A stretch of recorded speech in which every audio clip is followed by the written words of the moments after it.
ሰላም ጋይስ፣ ከተወሰነ ደቂቃ በፊት ላይቪን እየተከታተላችሁ ነበር ብዬ ተስፋ አደርጋለሁ።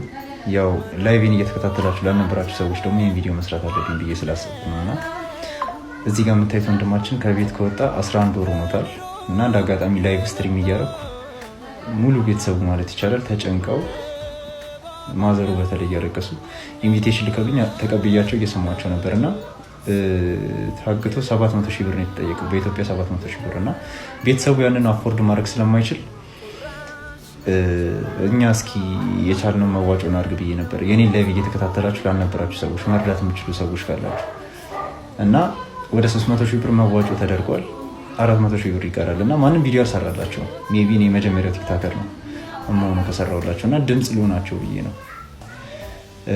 ነገ ወደ 3 ሰዓት ወይ ወደ 4 ሰዓት አካባቢ እነፌናው ቤት እንገባለን እና ካልሆነ በራሳቸው ቤት ገብተን መዋጮ እንዲደረግላቸው እናደርጋለን እና እስኪ ሁላችሁም ከ100 ብር ጀምሮ ያላችሁን እናዋጣ፣ እንታደግ፣ እንድረስላቸው። ትልቅ ሰው ናቸው። ነገም እኛ ብንታገት የእኛ እናቶች እንደዚህ የሰው ፊት እያዩ ነው የሚጠይቁትና እስካሁን የሚገርመው ነገር አንድ ቪዲዮ የሰራላቸው ስቲች የሰራላቸው ቲክታከር ራሱ የለም። አሁን ቪዲዮቸውን ራሱ አይቼው 400 ምናምን ላይክ ነው ያለውና እስኪ ሁሉም ሰው ጋር እንዲደርስ እናድርግ በቻልነው አቅም።